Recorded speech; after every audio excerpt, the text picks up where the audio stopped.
And for our last story, let's shift focus to the East Africa, where it seems Kenya is preparing for a war, not against terrorists or any enemy state, but against memes and social media posts that express dissent against the William Ruto government.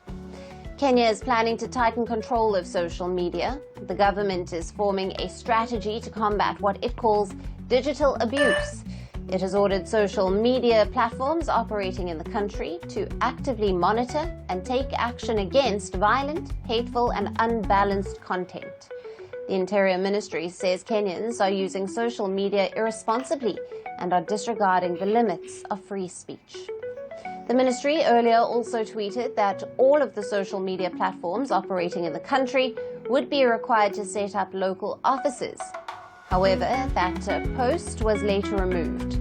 Currently, Google and Microsoft are the only tech giants with local offices in Kenya.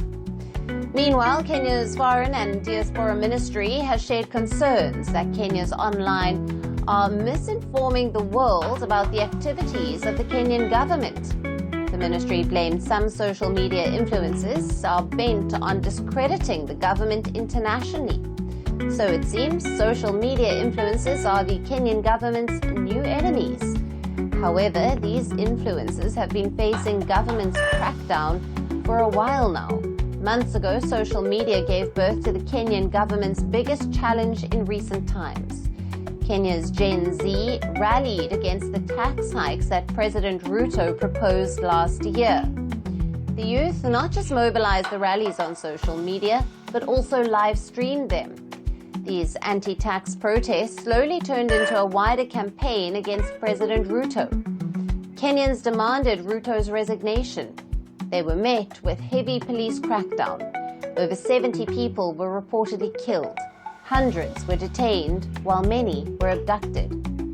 In Kenya, several government critics have been abducted since last year's protests, and protesters and human rights groups accuse the Ruto government of the crackdown.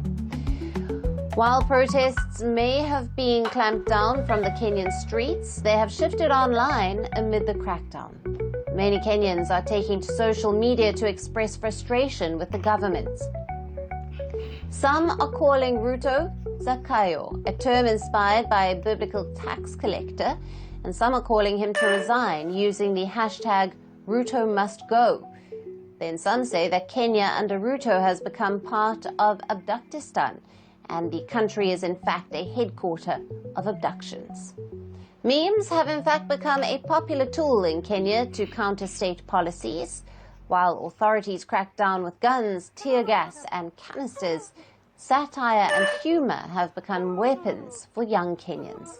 And it turns out the weapon has been effective and has forced the government to press the panic button.